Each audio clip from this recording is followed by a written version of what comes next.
God worked in the life of a Muslim family, and He brought them closer to Himself. This was a family that I had the privilege to work with in this country, a Muslim country that I was asked to plant a church. My family and I worked there for almost 2 years.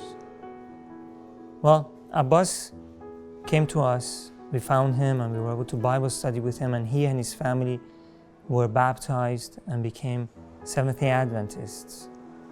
Now, of course, they were Shia Muslims previously, and now they were brand new Seventh-day Adventists.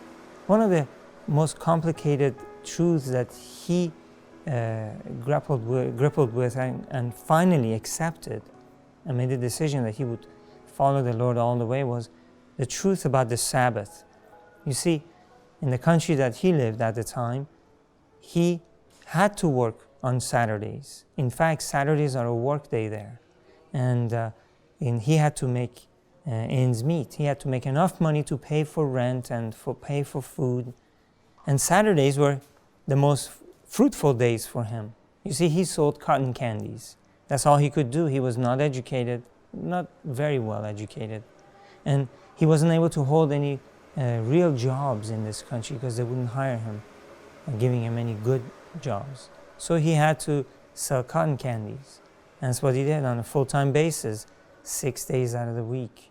And Saturdays were the best days for him.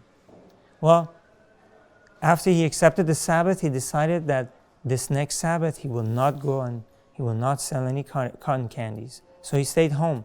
The next day, Sunday, the day that he usually took off, he actually went out to sell cotton candies. He was in a very big, popular park where he usually went, and he tried all morning and he was not able to sell anything.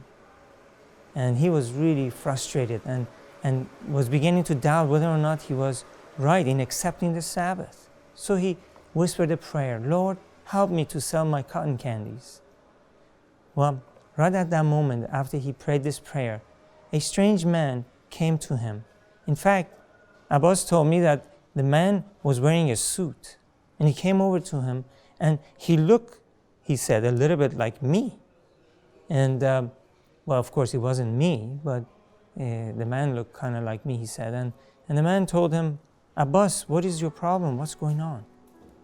It didn't faze Abbas that this man knows him by name. He just told him his trouble. He was so much geared into what was going on and how he wanted to find a solution to sell his cotton candies. And he just said, "I'm not able to sell any of my cotton candies. I've been here all morning."